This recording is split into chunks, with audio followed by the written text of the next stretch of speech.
¿Sí? ¿Comenzamos acá? Sí, profesora. Ay, Marco, no te escuché. Sí, profesora. Ahí, ¿Sí? ahí llegamos, sí. Ya, genial. Em, ya, bueno. Hay un modelo que se llama modelo de diagrama de flujo circular de la economía sin estado. Es un modelo súper sencillo, básico, que nos muestra cómo funciona la economía, ¿ya? Cuando interactúan solo dos agentes, que son los productores o empresas, ¿cierto? Y los consumidores o familias. ¿Ya? Ellos van a interactuar. En este modelo no interviene el Estado, en el que viene a continuación sí interviene. Es Profesora, un modelo disculpe, ultra sencillo. profesora. ¿Sí? Mire, no, ahí quedamos en interacción entre agente económico, si no me equivoco, el número 9. Sí, es que me voy a devolver. Ah, Es- ya, Sí, ya. sí, gracias. Sí. Lo que pasa es que es para explicarle que vamos a ver cómo interactúan estos dos agentes en dos mercados distintos, que es el mercado de bienes y servicios y el de los factores de producción. ¿Ya? Y esos son los que aparecen en la lámina 9. O sea, por eso me voy a ir para allá. Era para que visualizaran el modelo primero. Entonces, hay dos mercados. ¿Ya? Uno es el mercado de bienes y servicios, que es el que estaba arriba, y el otro es el mercado de los factores de producción. El primero es el, digamos, como el más común, el que uno más visualiza, que es donde se transan los bienes y servicios, ¿ya? Por lo tanto, las familias u hogares son compradores de los bienes y servicios que producen las empresas. Las empresas venden estos bienes y servicios en estos mercados y la empresa o la familia o las personas los compran. ¿Ya? Es el mercado de bienes y servicios que es el que tenemos todo en la mente. Pero aparte hay otro mercado que se llama de los factores de producción, ¿ya? Aquí es donde se producen, donde se transan o comercializan los factores de producción. Por ejemplo, un tipo puede ser el mercado laboral, ¿ya? Ese es un ejemplo de este mercado de factores de producción porque es donde se intercambia el trabajo. Entonces, la diferencia es que en este mercado los hogares son vendedores, porque nosotros ofertamos nuestro trabajo y las empresas son las que nos compran o contratan. Entonces, hay roles distintos. En el mercado de los bienes y servicios, los hogares eran compradores, ahora los hogares son vendedores. Antes las empresas son las vendedoras, ahora las empresas son las compradoras. ¿Ya? Porque en el caso de los mercados de los factores de producción, las empresas son las que necesitan adquirir estos factores de producción para producir bienes y servicios que después van a ofertar en el otro mercado. ¿Ya? Pueden haber otros factores de producción como capital, rentas, tecnología, conocimiento, etc. Entonces, todos estos factores están en posición de los hogares o familias.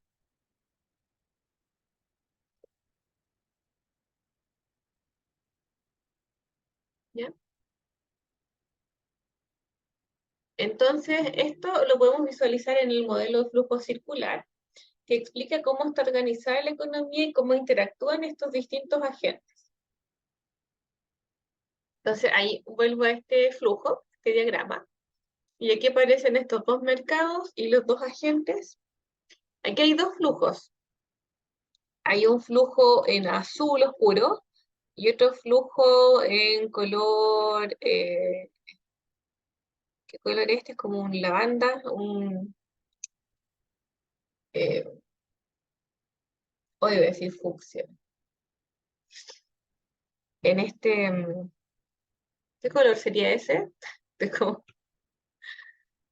eh, bueno, lavanda, ya. Esos son dos flujos. Uno, el azul oscuro, es el flujo de los bienes y servicios y recursos, y el otro es el flujo del dinero. ¿Ya? Entonces, morado, eso estaba buscando morado, en vez de lavanda, porque suena muy rebuscado. Morado. Ya, bueno. El tema es que nosotros aquí tenemos el mercado de bienes y servicios, entonces los consumidores van con su dinero, ¿cierto? Ahí está el gasto, van con su dinero, van a este mercado de bienes y servicios, gastan dinero y obtienen bienes y servicios. ¿Ya? Por eso la flechita del dinero va hacia el mercado y después obtienen bienes y servicios. Las empresas obtienen este ingreso, ¿cierto? Producto de que vendieron este bien o servicio. Entonces ingresa ese flujo del dinero y desde las empresas hacia el mercado de bienes y servicios va el bien que va a ofertar. ¿Ya? Eso es lo usual, como les decía. Pero hay otro intercambio, otro mercado, que es el de los factores de producción.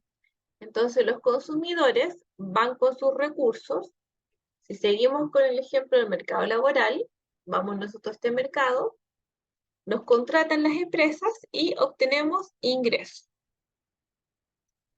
A su vez, la empresa tiene que ir con dinero al mercado del trabajo, ¿cierto? Nos paga el sueldo. ¿Y qué es lo que obtiene? La producción. Y esa producción después la utiliza para, esa mano de obra, digamos, la utiliza para producir bienes y servicios que después vende en el otro mercado.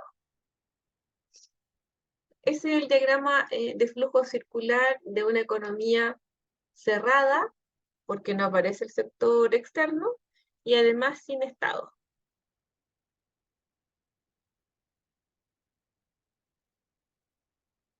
No sé si quedó clarito cómo funciona, si hay dudas, preguntas.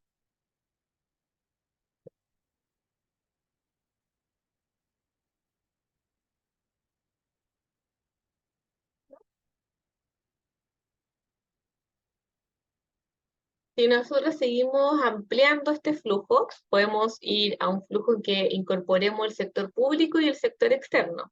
Entonces sería un flujo de modelo circular abierto y conectado. Entonces, si incorporamos el sector público, aparece el Estado, aparecen nuevas interacciones. Las familias, por ejemplo, pagan impuestos y reciben subsidios, y las empresas pagan impuestos también y reciben subsidios. Si incorporamos el sector externo, las familias pueden exportar e importar bienes y servicios, y las empresas también. Entonces, este sería un modelo mucho más completo. No es, obviamente, como es la realidad, porque aquí incluso falta el mercado financiero, faltan otras interacciones, pero es un modelo que nos sirve para estudiar algunos conceptos básicos. Entonces, este es igual al que estaba anteriormente. Aquí tenemos empresa, hogar o productores y familias. Ahí tenemos al medio del gobierno, el Estado. Aquí podemos ver que ingresan impuestos de las familias, de las empresas, realizan transferencias hacia los hogares y también pueden comprar bienes y servicios del gobierno desde las empresas. ¿Ya? Y después podemos incorporar el resto del mundo que está aquí arribita, y eso nos permite importar y exportar bienes y servicios. ¿Ya? Si nosotros viéramos solo empresa y hogar, como en el gráfico, en el diagrama anterior, ahí estarían las relaciones. Serían estas grandes solamente.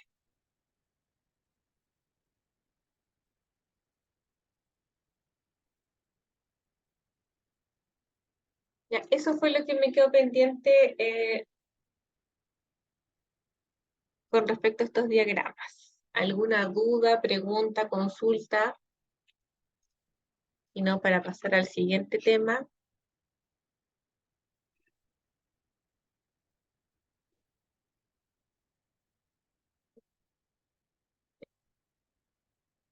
Método científico y lógica económica. Bueno, lo primero es hablarles sobre la importancia de los supuestos, porque obviamente simplifican el mundo y permiten comprenderlo más fácilmente. En el caso de los diagramas que vimos, los supuestos, ¿cierto? Es que una economía cerrada, sin Estado, esos supuestos son necesarios para poder estudiar el modelo de forma más sencilla y más simple. Otro supuesto súper importante para nosotros es el que sale aquí en el ejemplo, que los agentes económicos son racionales.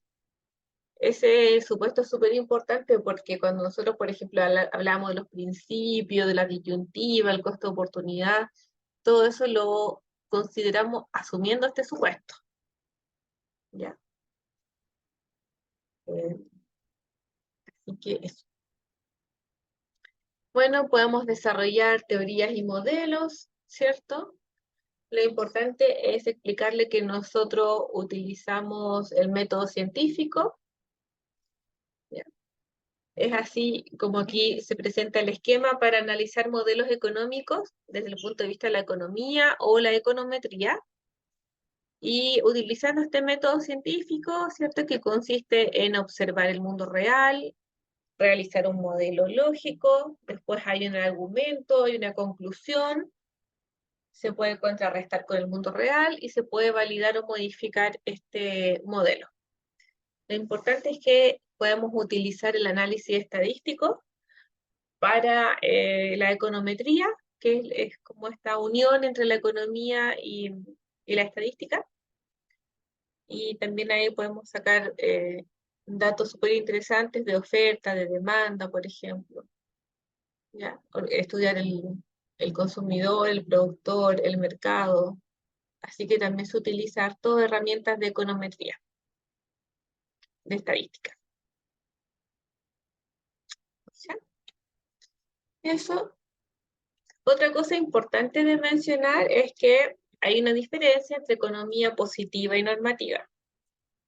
Nosotros estudiamos aquí economía positiva en este curso, en que buscamos explicaciones objetivas y científicas del funcionamiento de la economía.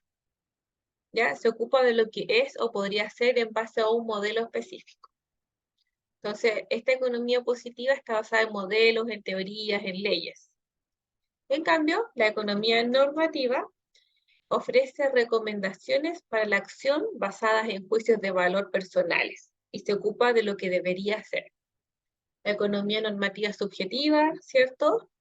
Ahí influye el individuo, sus características, su propia individualidad. Puede influir, por ejemplo, su opción religiosa, política, sus gustos, sus preferencias, todo eso. ¿Ya? Pero nosotros lo que vemos aquí es economía positiva, que está basada en leyes, en modelos, en teoría.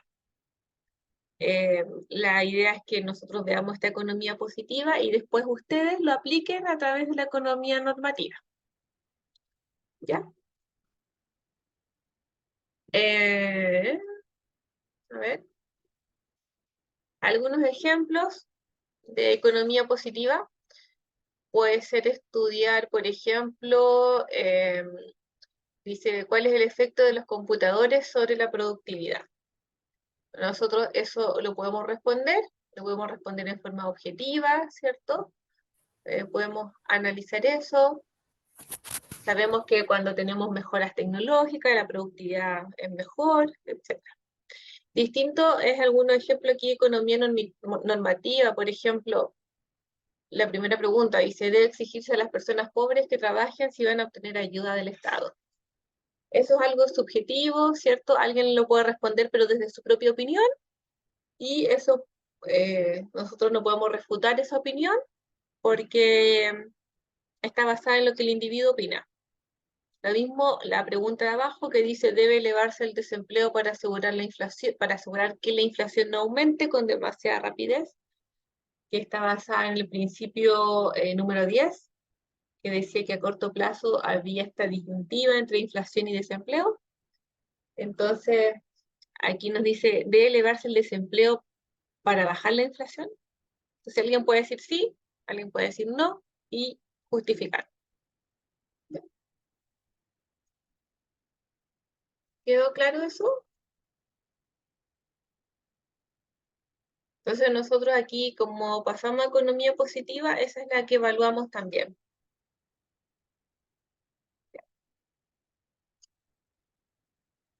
Y lo otro es comentarles aquí la diferencia entre micro y macroeconomía.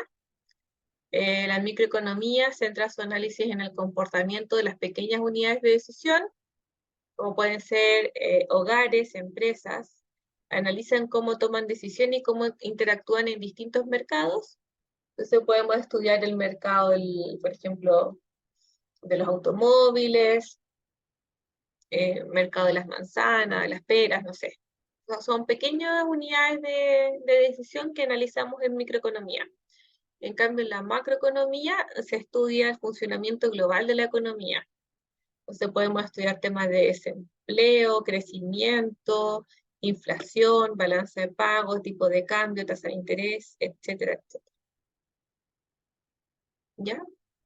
Entonces nosotros partimos con microeconomía, pero hay algunas clases, si mal no recuerdo, pueden ser 7, 8, 9, van a ser de macroeconomía.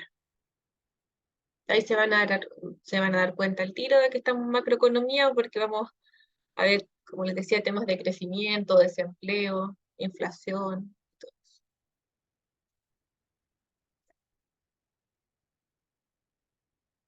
No sé si hay preguntas o consultas, sino para pasar al siguiente gran tema.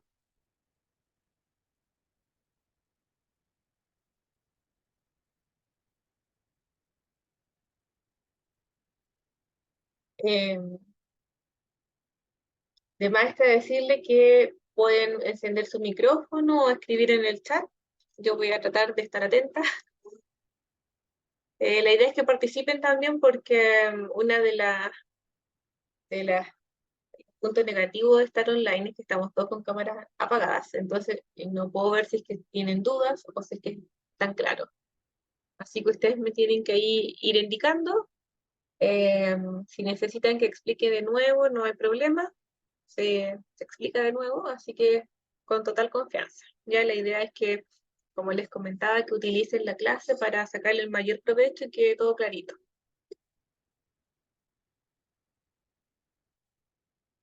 Siguiente modelo, frontera de posibilidades de producción, que también se llama FPP. ¿Ya?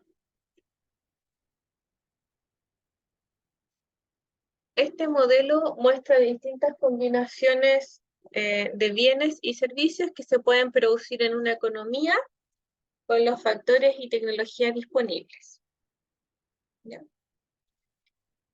Vamos a comprobar con este modelo que se logra una producción eficiente si no se puede producir más de un bien sin producir menos del otro.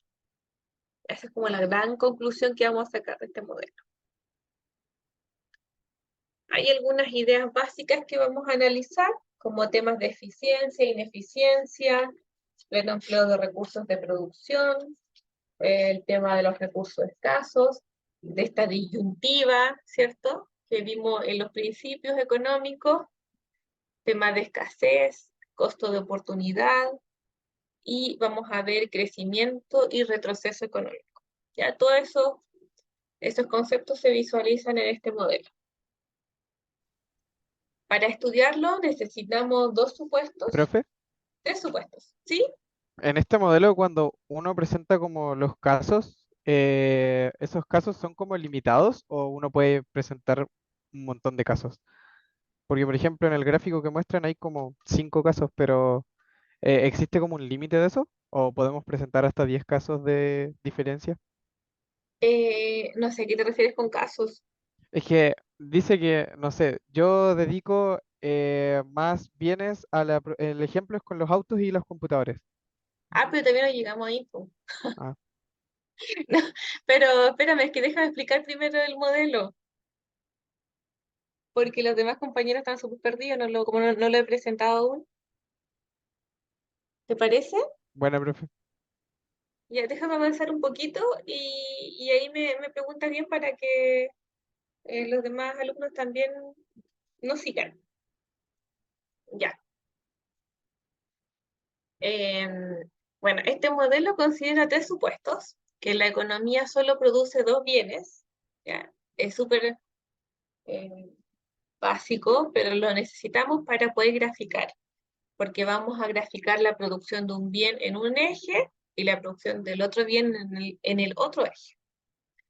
El nivel de recursos viene dado y el nivel tecnológico también. Ya, esos son nuestros tres supuestos. Entonces,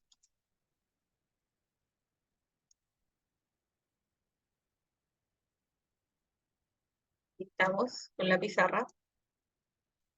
Eh, podemos graficar ahí, un poco chueco. Entonces aquí vamos a tener dos bienes. ¿Ya? Entonces el supuesto es que la economía solo produce bien X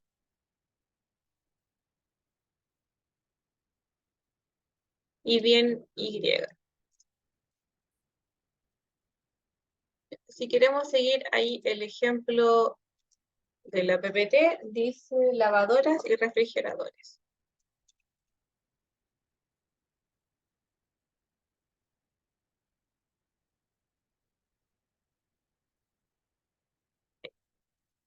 Este es el modelo FPP, ¿ya? Y como estamos hablando, supuestos, economía solo produce bienes X e Y, nivel de recursos productivos dado y nivel tecnológico dado.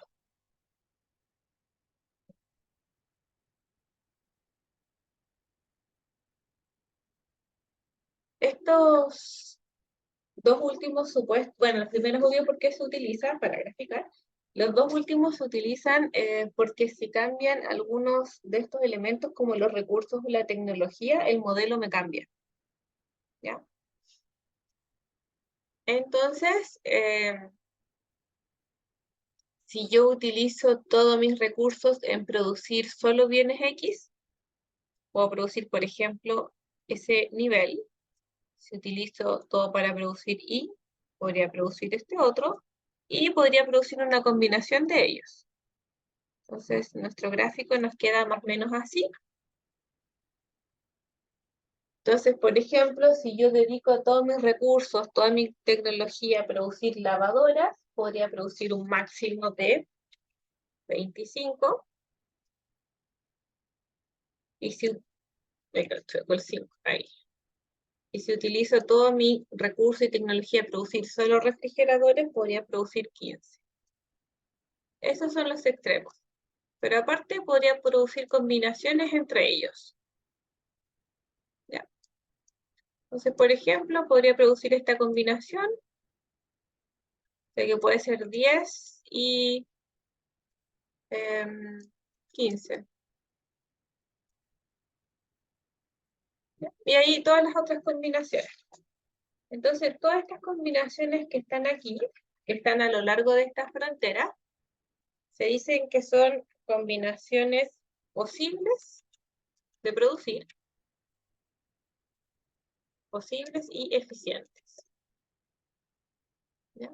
Y hacemos esa distinción porque hay otras combinaciones, por ejemplo, estas que están acá adentro, estas que están aquí, por ejemplo, puede ser 8 y 9. Esta combinación que está en rojo se puede producir, ¿cierto? Entonces, esta es posible o alcanzable, le llamamos también, alcanzable. Pero ¿es eficiente? ¿Qué opinan? No, ¿No? Pero, ¿y por qué no? porque no se están ocupando todos los recursos disponibles. Claro, ¿y cómo lo podemos explicar aquí en este gráfico? Está por debajo de la curva de frontera de residencia de producción. Sí, está debajo, claro. Porque, no sé, Marco, ¿quiere decir algo? Lo que Sí.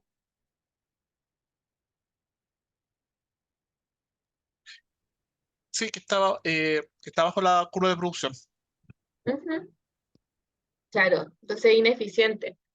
Porque, por ejemplo, en lugar de producir 8 lavadoras y 9 refrigeradores, yo solo, con los mismos recursos, pero solo siendo eficiente, por ejemplo, podría alcanzar la combinación 10-15, 15-10, esta que está aquí en la frontera. Y eso lo podría hacer solo siendo eficiente. Entonces yo podría incrementar la producción de lavadoras en 7 y la de refrigeradores en 1, solo siendo eficiente con los recursos que ya tengo. Entonces, todas aquellas combinaciones que están dentro de esta curva, todas estas son alcanzables porque se pueden producir, pero son ineficientes.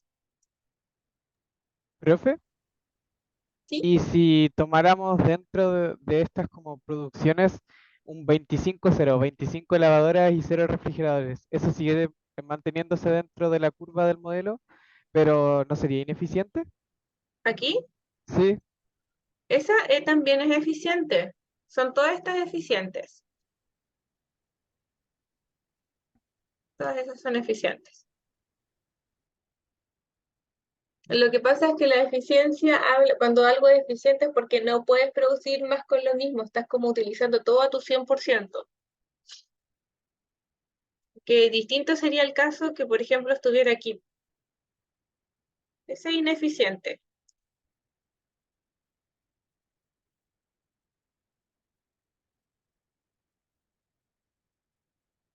Pero todas las combinaciones que están a lo largo de esta curva, todas estas son igual de eficientes. Ahora, por ejemplo, que yo elija A, B o C, depende de la economía y lo que necesite.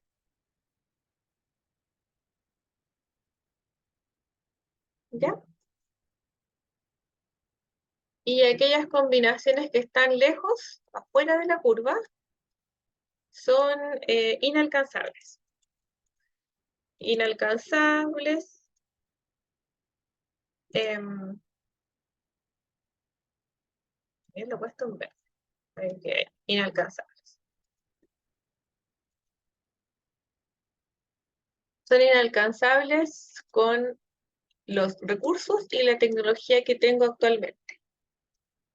¿Ya? Porque vamos a ver a continuación que podrían ser alcanzables. Pero para eso necesitamos que esta curva, esta frontera, se desplace o rote hacia la derecha. Ahí podríamos alcanzar estas combinaciones que están lejos.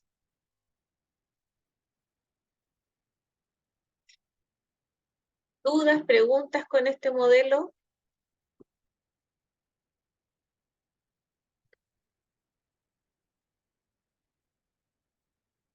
Me avisan porque voy a volver a la presentación. Entonces avísenme si quieren que explique algo, que voy a salir de esta pizarra.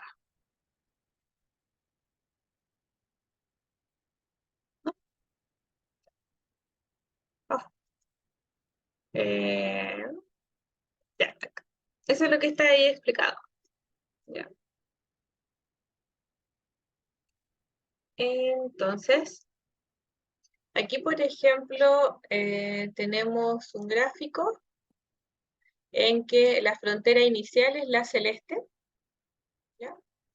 Tenemos ahí todas las combinaciones a lo largo de esta frontera que son eficientes. El tema es que esta frontera se expande hacia la derecha y ahora la frontera va a ser la naranja. Entonces eso hace que combinaciones que antes eran inalcanzables, ahora sean alcanzables y eficientes. Pueden haber otras que me sigan quedando afuera, como también pueden haber otras que ahora sean alcanzables, pero ineficientes. Esas que están ahí. ¿Ya? Y esta expansión de la frontera se debe a un crecimiento económico. ¿ya? Que puede ser por alguna modificación en la dotación de los recursos de producción disponibles o por cambio en la tecnología. Entonces, algunos ejemplos puede ser un progreso tecnológico, un aumento de los recursos disponibles, una mejora en la calidad también de los recursos. Todo eso haría que esta frontera se expanda.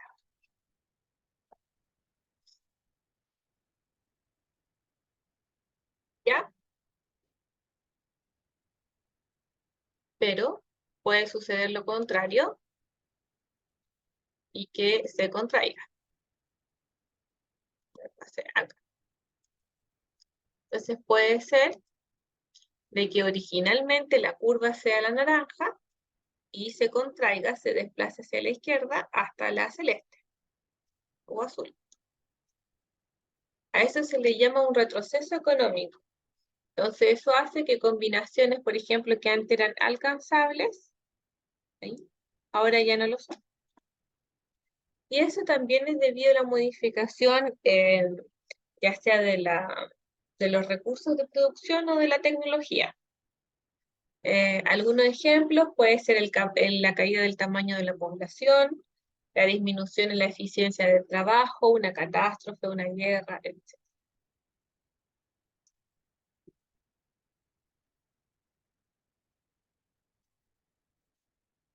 ¿Ya?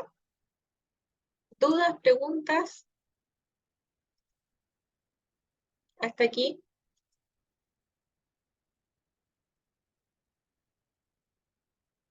¿No? Ya. Puede ser también que esta frontera, en vez de desplazarse, rote o pivotee hacia la derecha o hacia la izquierda. ¿Ya? En este caso está rotando en torno al eje Y, puede ser en torno al eje X también. ¿Ya? Entonces, ¿qué es lo que pasa en este gráfico? Es que hay un avance tecnológico, pero este avance tecnológico afecta solamente a la producción de computadores que están en el eje Y. Acá. En el eje X están los automóviles, pero esta mejora tecnológica no afecta a la producción de autos, solo la de computadores. ¿Ya? Entonces aquí esta frontera no se desplaza, sino que rota o pivotea hacia la derecha. Entonces tenemos la frontera inicial, que es la azul, donde el máximo de computadores son 3000 y el de autos son 1000. Le aplico la mejora tecnológica de los computadores y puedo producir un máximo de 4000, pero el máximo de autos se mantiene constante en 1000.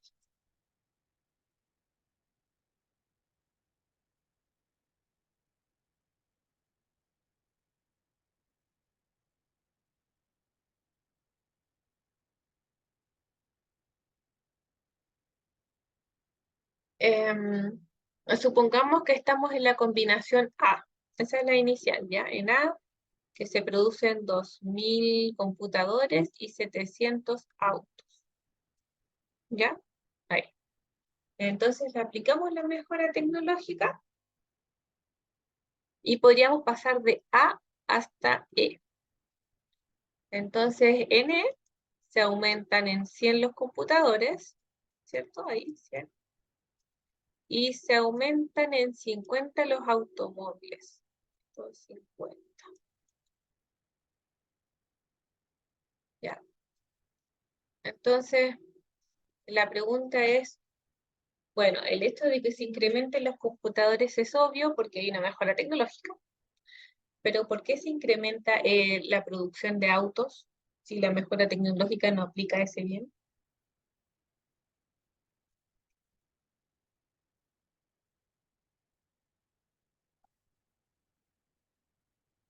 No sé si hay alguien ahí que podría responder. Para mantener el punto de equilibrio, Ya, a ver, ¿cómo? Explique. para mantener el punto de equilibrio, Ya, pero ¿por qué se da? se da porque, ¿cómo se llama? Se, al producir tanta, de A y B, siempre se va a tender a buscar un punto de equilibrio donde se puedan hacer de las dos de forma eficiente, por así decirlo. Pero ahí como que lo estás explicando más matemáticamente que conceptual.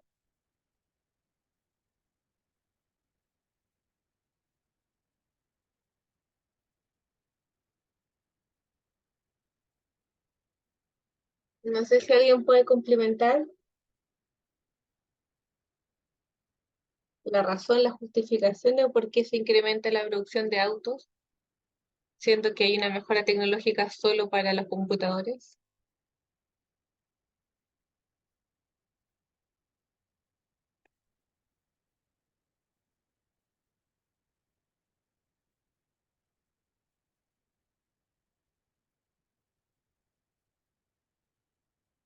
¿no?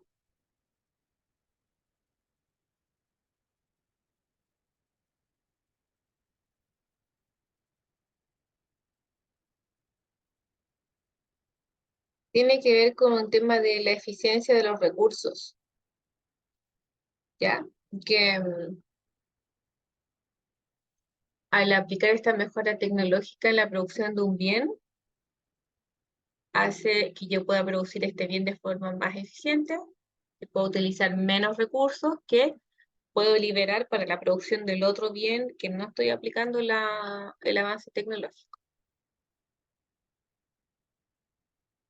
¿Ya? Esto también obviamente puede ocurrir al revés. Aquí sí tenemos y, ay, y x. Ahí podría ser que fuera una mejora tecnológica solo para la producción del bien y me quedaría,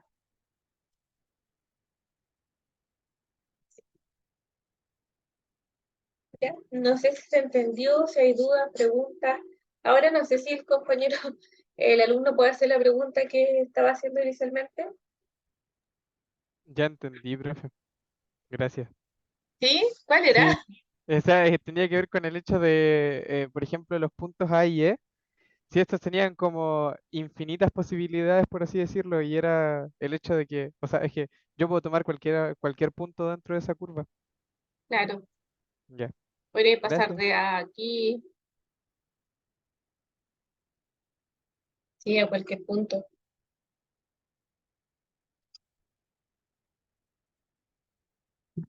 Viste que estaba muy adelantada la pregunta al inicio.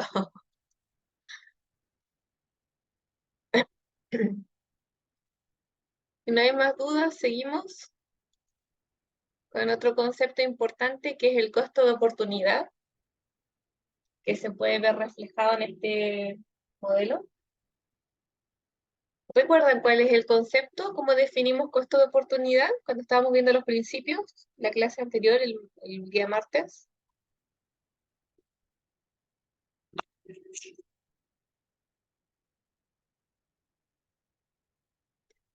Maximiliano, sí, lo podrías utilizar. De hecho, ahora que estamos con este concepto de costo de oportunidad, también te puedo ayudar. Y cuando veamos ahora la clase número 3, también puedes ver un ejemplo de aplicación.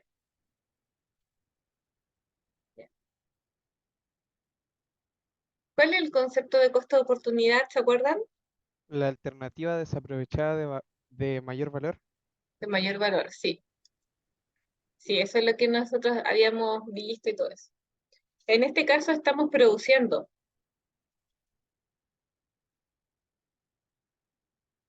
Sí, bien, Matías. Sí, sí, sí, sí. Claro, aquí como estamos produciendo solo dos bienes, ¿cierto? Que es nuestro supuesto número uno.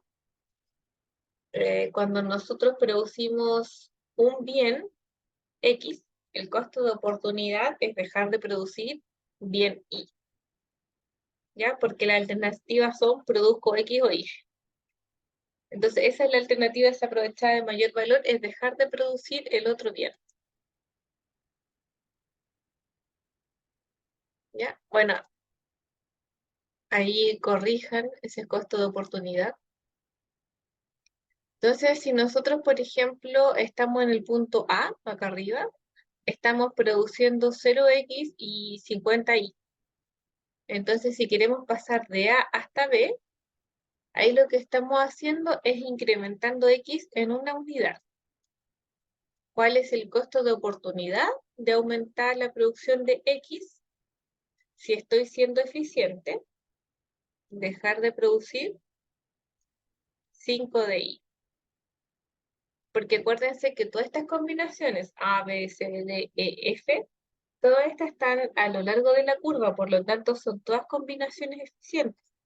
Cuando las combinaciones son eficientes, yo no puedo producir más de un bien sin sacrificar algo a cambio. No puedo producir de los dos bienes, porque si no, no estaría siendo eficiente, no estaría esa combinación en la frontera. ¿Ya? Cuando quiero pasar de B hasta C, ahí también incremento x en 1, pero si se fijan, el costo de oportunidad ahora es mayor. Si quiero pasar, por ejemplo, de D a E, también incremento x en 1, pero disminuyo y en 10. Y después, al pasar de E a F, disminuyo y en 20.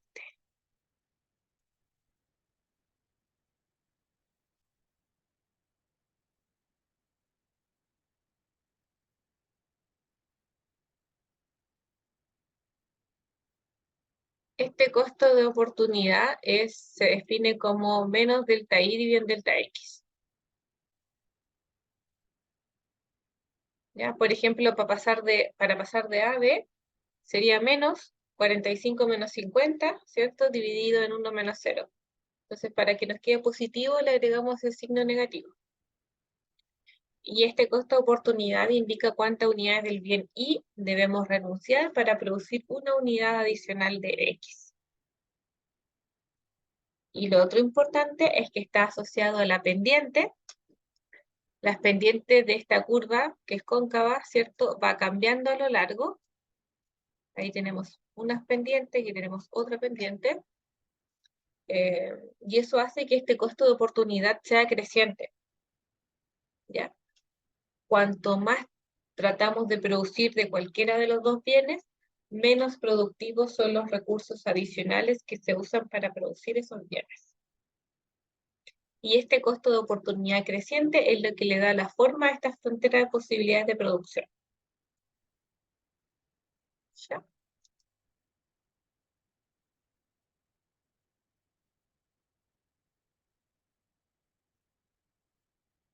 Y también lo podrías ver, Matías, de abajo hacia arriba. Puedes como moverte de E a F o F a E. Lo que sí tendrías que ver, por ejemplo, cuánto, si estás en el F, que es 5x0y, tendrías que ahí interpretarlo de la otra forma. Pues si quieres aumentar y en 20 unidades, ¿cuánto tienes que dejar de producir de x? Y ahí te va a dar 1.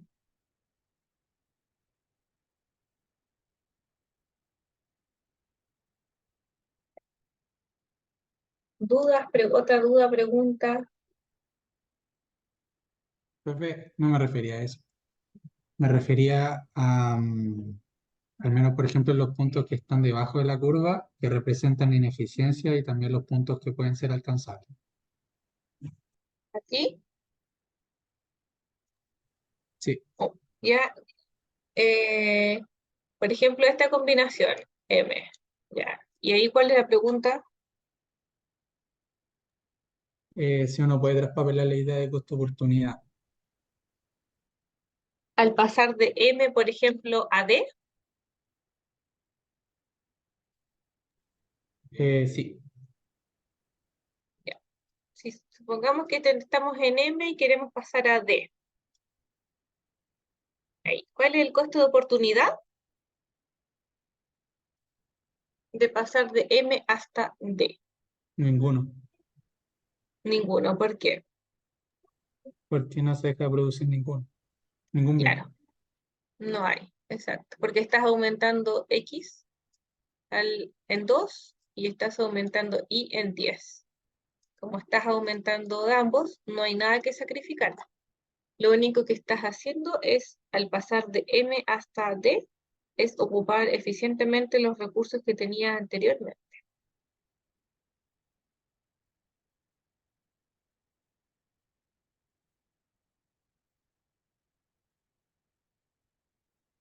¿Ya?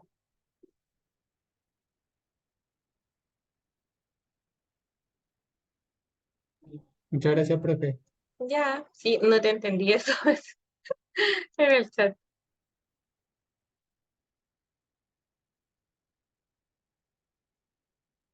¿Alguna otra pregunta? No sé si se entiende esto que está, esta última viñeta. ¿Dudas con eso?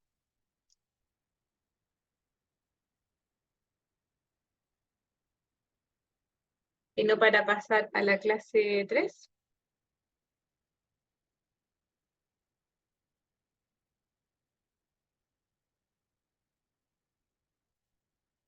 Genial. Pasamos a la siguiente PPT. Esa era la última, la clase número 3. Este es un ejemplo, es la aplicación de la frontera. ¿Ya? Es un ejemplo de aplicación que está basada en el capítulo número 3 del libro Mankiw.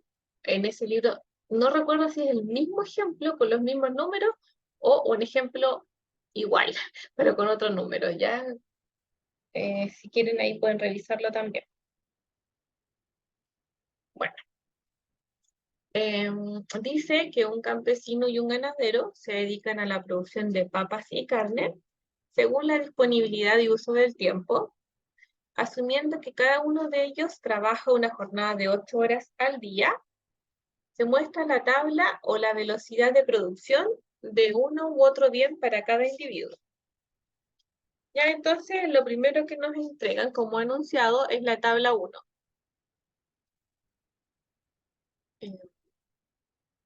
Esta tablita, esta es la que nos entregan, y a partir de esta nosotros podemos construir la tabla 2. ¿Ya? Esa se construye. Y la tabla 2 nos va a llevar a generar la FPP, la frontera de posibilidades de producción. ¿Ya? Entonces tenemos dos individuos, un campesino y un ganadero, que produce carne y papas. Entonces la tabla número 1 nos indica el tiempo en minutos destinado a la producción de 1 kilo del bien. ¿Ya? El campesino, para producir 1 kilo de carne, se demora 60 minutos, y para producir 1 kilo de papas, 15 minutos. Ay, chuta. Ahí, 15. En cambio, el ganadero, para 1 kilo de carne, necesita 20 minutos, y para 1 kilo de papas, solo 10 minutos. Entonces, como nosotros sabemos por enunciado que las jornadas de 8 horas, podemos construir la tabla 2, que es la cantidad producida de bienes en una jornada de 8 horas. ¿Ya?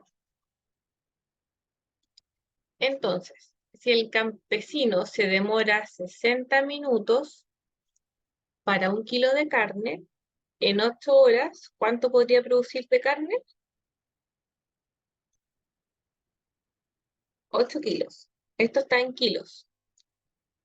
¿Ya? El campesino, para producir 1 kilo de papas, se demora solo 15 minutos. ¿Ya? Por lo tanto, en 1 hora se demora, o sea, produce 4 kilos. En 8 horas son 32. El ganadero, en cambio, se demora solo 20 minutos para 1 kilo de carne. Entonces, en 1 hora produce 3, en 8 horas 24. Eso es regla de 3 nomás, ¿ya? Estamos buscando solo regla de 3. Y el ganadero en 1 hora produce 6 kilos de papas, Por lo tanto, en 8 horas son 48. ¿Ya? Entonces nosotros ahí construimos la frontera de posibilidades de producción. Y esa es la que vamos ahora a graficar.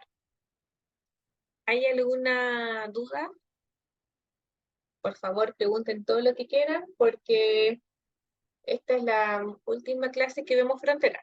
Ya nosotros vamos un poco rapidito. Entonces ya el lunes vamos a ver otro tema totalmente distinto.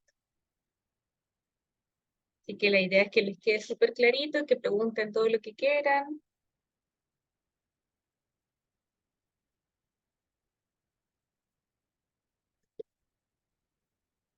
Entonces, tomamos esta tabla 2 y la tiramos a un gráfico. ¿Ya? Entonces aquí tenemos los gráficos. Estos gráficos son dos fronteras distintas, una para cada individuo, campesino y ganadero. ¿Ya? Y aquí graficamos las FPP. ¿Sí? En los ejes X tenemos las papas y en el eje Y la carne. Papas y carne. ¿Ya? Entonces, si el campesino dedica toda su jornada a producir solo carne, va a producir un máximo de 8. Si dedica todo su tiempo a producir solo papas, produce 32. Y el ganadero, un máximo a 24 kilos de carne y 48 kilos de papa. También obviamente pueden producir una combinación de ambos, que son los puntos que están ahí a lo largo de la frontera.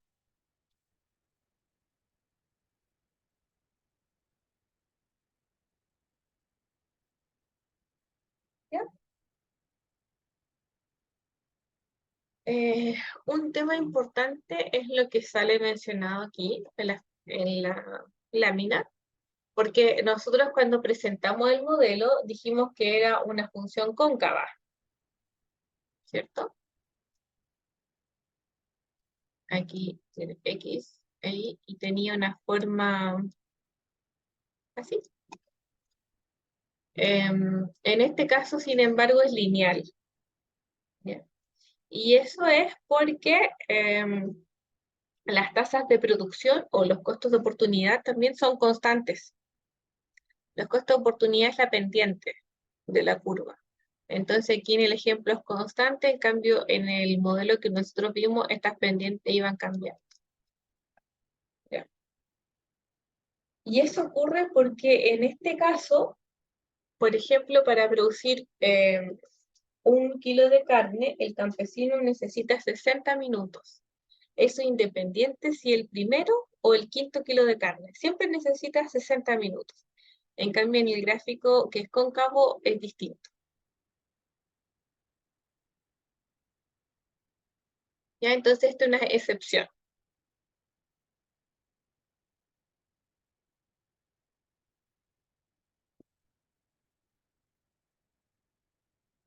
¿Seguimos? Si no hay preguntas.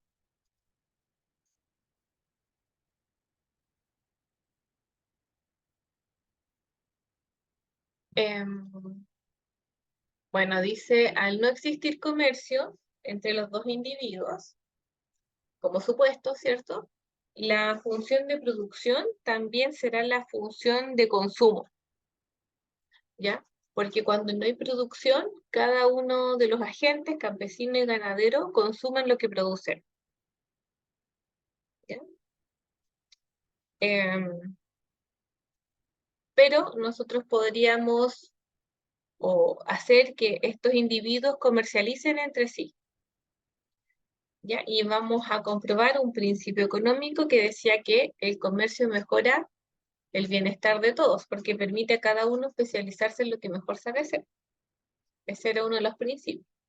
Entonces, eso es lo que vamos a concluir al finalizar esta PPT, que se van a ver ambos beneficiados. ¿Ya? Para poder entender cómo van a negociar ellos y cómo van a intercambiar estos bienes, necesitamos analizar dos conceptos que son las ventajas absolutas y comparativas. La ventaja absoluta se asocia a la productividad del factor. En este caso, queremos ver tiene que ver con la eficiencia. ¿Qué agente es más eficiente en la producción de los bienes? Ya, entonces, si nosotros nos vamos a la PPT anterior, aquí en la tablita, tenemos que analizar quién es más eficiente en producir carne y quién es más eficiente en producir papas. Entonces, en producir carne, ¿quién es más eficiente? ¿El campesino o el ganadero?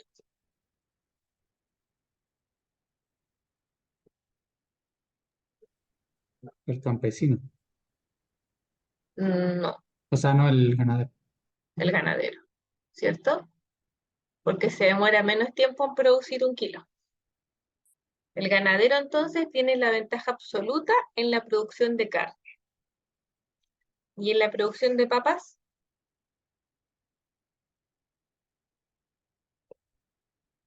¿Quién es más eficiente? Ganadero. El ganadero también. Entonces también tiene la ventaja absoluta en la producción de papas.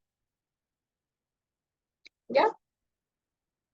Esa es la ventaja absoluta. Entonces el ganadero tiene la ventaja absoluta en la producción de ambos bienes.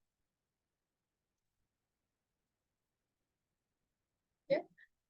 Pero hay otro concepto que es súper importante, que es la ventaja comparativa. Y esta ventaja comparativa tiene relación con el costo de oportunidad. ¿Y por qué se analiza esto? Porque nosotros decimos, ok, el ganadero es más eficiente en producir ambos bienes, ¿cierto? Entonces, si nosotros decimos, no sé, le pasamos 1 hora de tiempo, en esa hora de tiempo es más eficiente el ganadero en producir carne o papas. El tema es que no puede producir ambos a la vez. Entonces, si dedica esa hora a producir carne, es 1 hora menos para producir papas.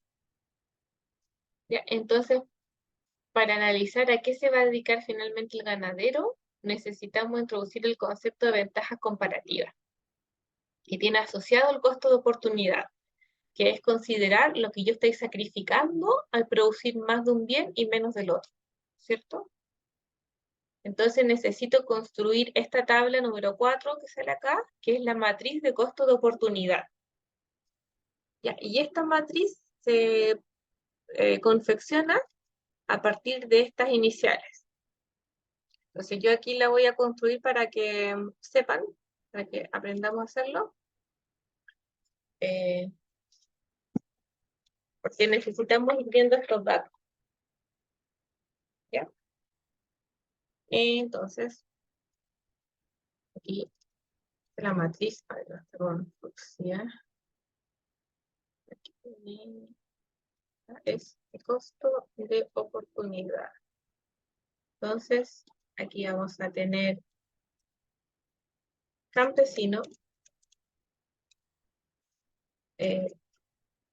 ganadero,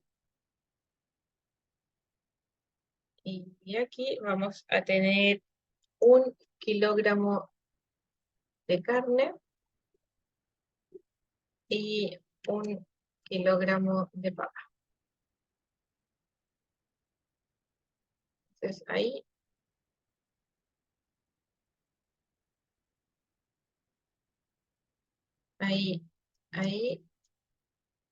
chuta, me salió súper chueco.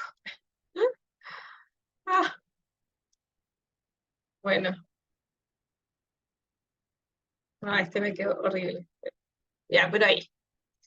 Ya, entonces.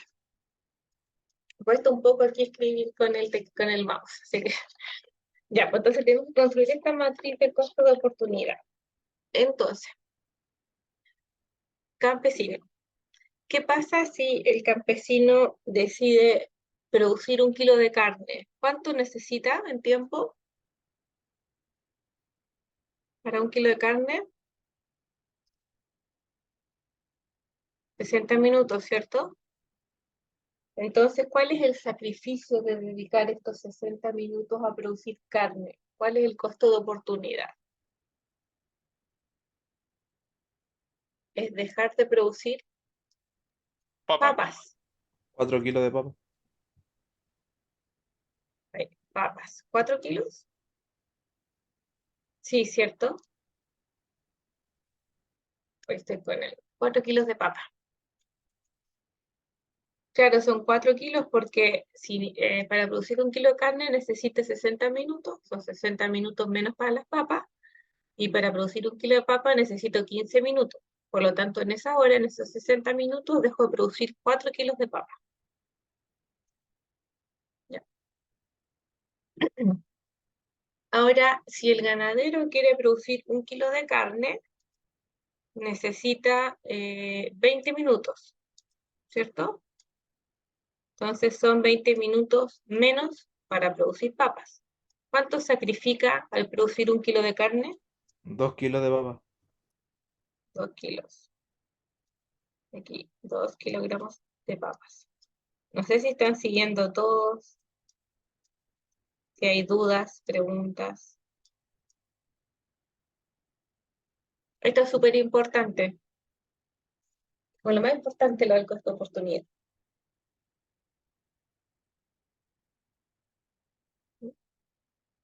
Y si el campesino quiere producir 1 kilo de papa, ¿cuál es el costo de oportunidad? ¿Cuántos kilos de carne? ¿Un cuarto? 1/4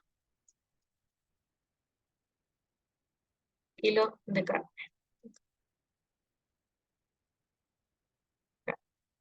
¿Y para el ganadero?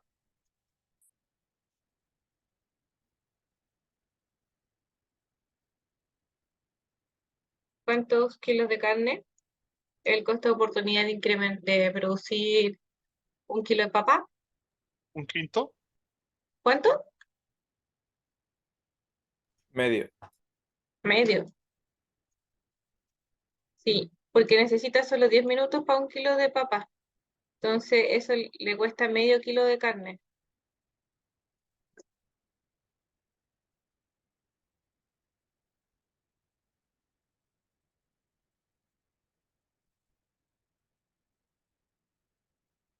Esa es la matriz costo de oportunidad.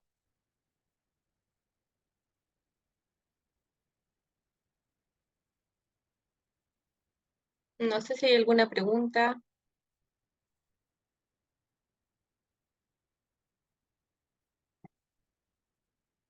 ¿No? ¿Está claro?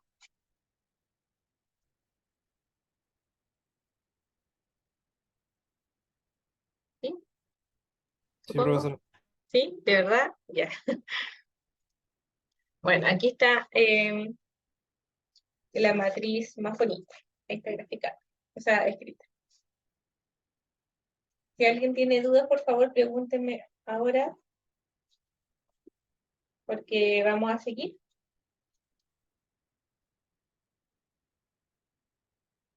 Bueno, entonces, si ahora nosotros tenemos que analizar el costo de oportunidad para producir cada bien.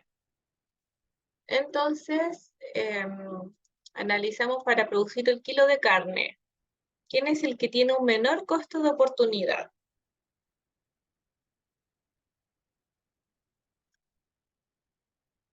El ganadero. Entonces, el ganadero tiene ventaja comparativa en la producción de carne. ¿Ya? Y después nos vamos a analizar los kilos de papa. ¿Quién tiene el costo de oportunidad para producir papas? El campesino. Porque sacrifica menos al producir papas. Por eso tiene un costo de oportunidad. Y eso se traduce en tener ventaja comparativa. El ganadero tiene ventaja comparativa en la producción de carne y el campesino en la producción de papas porque tienen menores costos de oportunidad en esos bienes.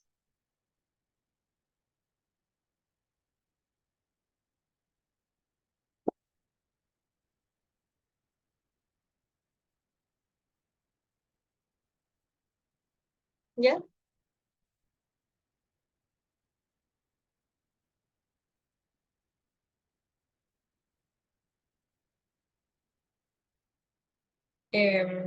Dice, bueno, como puede observarse, aun cuando es posible que una persona tenga ventaja absoluta para producir los dos bienes, como ocurre con el ganadero, ¿cierto? Que es más eficiente en producir carne y papas. Es imposible que este ganadero tenga una ventaja comparativa para producir ambos bienes. debido a que hay un costo de oportunidad. Y este costo de oportunidad de un bien es el inverso del costo de oportunidad del otro bien. Por lo tanto, si el costo de oportunidad de producir un bien es relativamente alto, el costo de oportunidad de producir el otro bien será relativamente bajo. ¿Ya? La ventaja comparativa refleja este costo de oportunidad relativo, a menos que dos personas tengan exactamente el mismo costo de oportunidad, siempre se va a dar que una persona o una economía tiene ventaja comparativa para producir un bien y otra economía tiene ventaja comparativa para producir el otro bien. ¿Ya? Entonces lo que a nosotros nos interesa son las ventajas comparativas para analizar el intercambio, el comercio.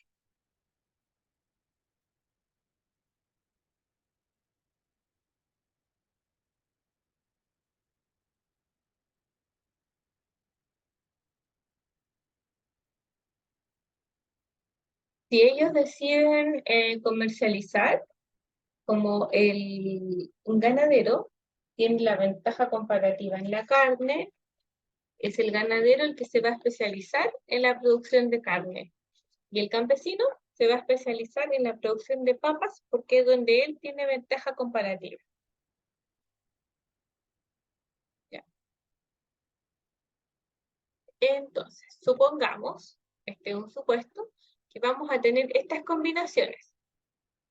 El campesino va a producir y consumir 3 kilos de carne y 20 de papas, y el ganadero 6 de carne y 36 de papas. Estos son puntos de esta frontera. ¿Ya? Entonces estamos diciendo qué pasa si el campesino está en 3 de carne y 20 de papas, está como por aquí, esa combinación, y el ganadero en 6 carnes y 36 papas, está como por aquí. ¿Ya? Entonces, ¿qué pasa si están en esas combinaciones? Un supuesto. ¿Ya? Entonces, a partir de ello, nosotros vamos a construir dos tablas.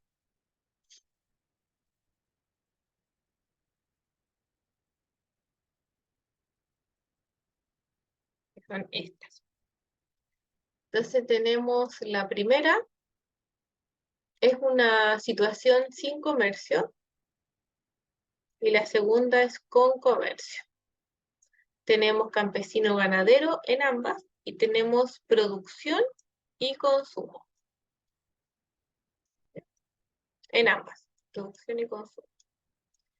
Entonces, supongamos que nosotros tenemos esa combinación que salía en el enunciado, que el campesino producía 3 kilos de carne, 20 de papas, y el ganadero 6,36. Si sumamos, en total se produce 9 kilos de carne y 56 de papas. Como esta, la de arriba, es una situación sin comercio, cada individuo consume lo que produce. Por lo tanto, aquí en consumo se repite los mismos datos de la producción.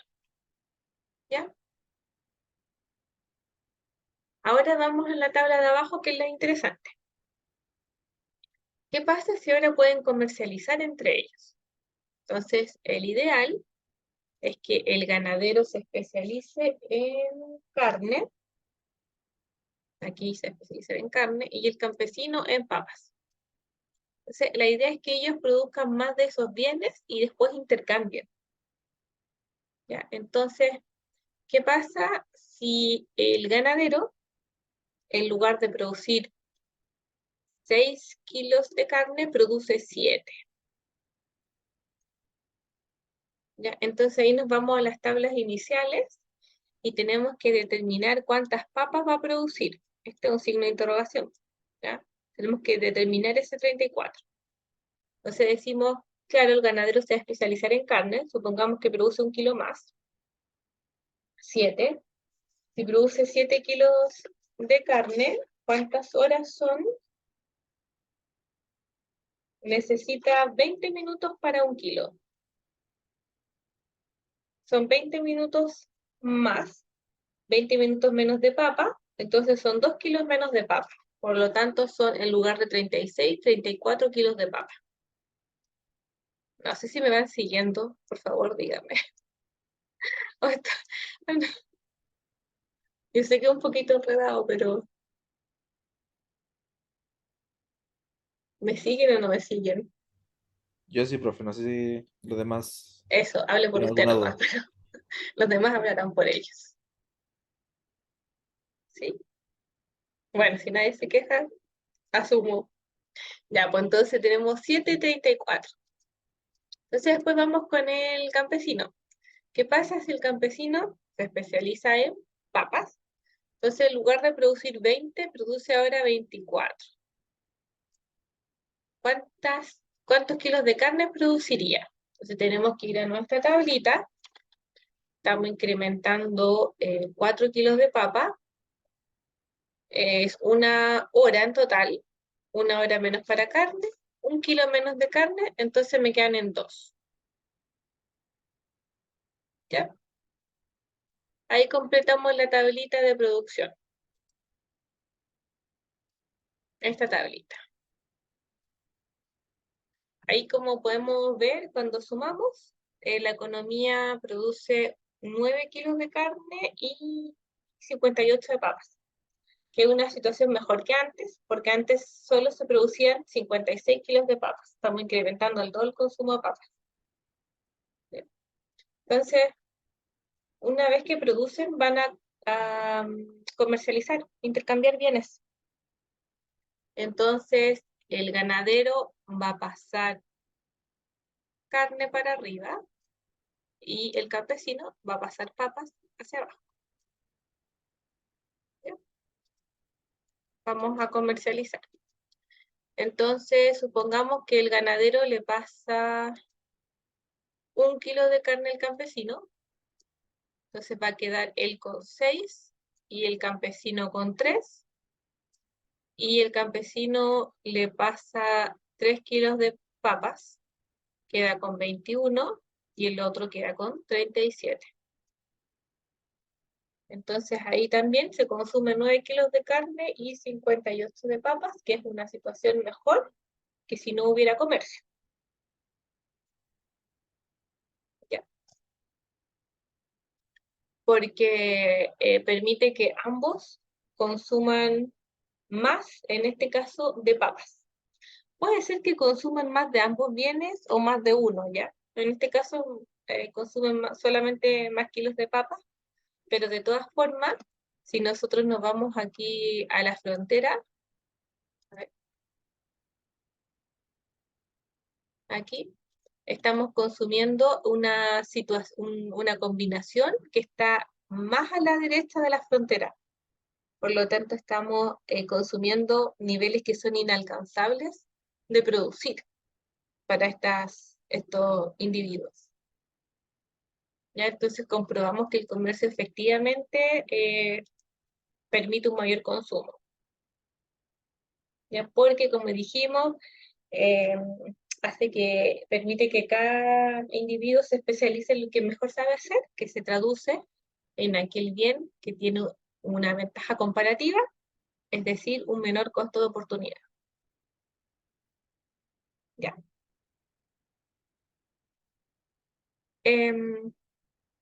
Ahora nosotros, después ustedes ahí pueden ir analizando, porque, claro, a nosotros nos dieron este es el supuesto inicial, esa combinación. Y a partir de eso yo dije, ¿qué pasa si produce 7 en vez de 6? Y 24 en lugar de 20. Pero esos son datos que voy dando al azar. ¿Ya? Podría también ser aquí 8, podría ser 9, ¿por qué no? ¿Ya? Podría ser aquí 26, no sé. Uno puede ir dando distintos valores. Lo importante es que el consumo, lo importante es que los agentes queden mejor que antes, que sea una situación mejor o igual. No pueden quedar peor que antes. Entonces ustedes en estricto rigor también podrían ir poniendo otros datos de producción siempre y cuando el resultado sea mejor. ¿Ya?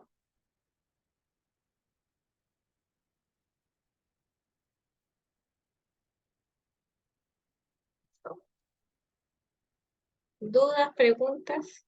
Me queda un minuto, no, cero casi. Solo comentar un tema del precio. El precio de la ventaja comparativa establece que gracias a la especialización y el comercio se obtienen beneficios. El principio de la ventaja comparativa establece que gracias a la especialización y el comercio se obtienen beneficios. Sin embargo, se debe dilucidar a qué precio es factible el intercambio. ¿Ya? Es así como en este ejemplo el precio al que comercian debe situarse entre los costos de oportunidad. Entonces, los costos de oportunidad de un kilo de carne estaban entre 2 y 4 kilos de papa por un kilo de carne, por lo tanto, basta que el precio esté en este rango para que ambos saquen provecho del intercambio. ¿Ya? Entonces, ahí podríamos dar algunos rangos de precio entre 2 y 4 para ir viendo el incremento en el consumo de los bienes. ¿Ya? Esa es la clase número 3. Como les comentaba, si tienen alguna duda, bueno, pueden revisar el apunte en Mankio, que el ejercicio es casi igual, creo que cambian los valores. Y también pueden el lunes ahí consultar en clase si es que les quedó alguna duda. ¿Ya? Por lo pronto aquí terminamos este modelo y el lunes vemos oferta y demanda.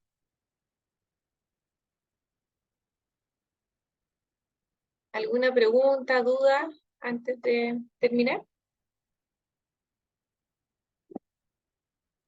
No, profe.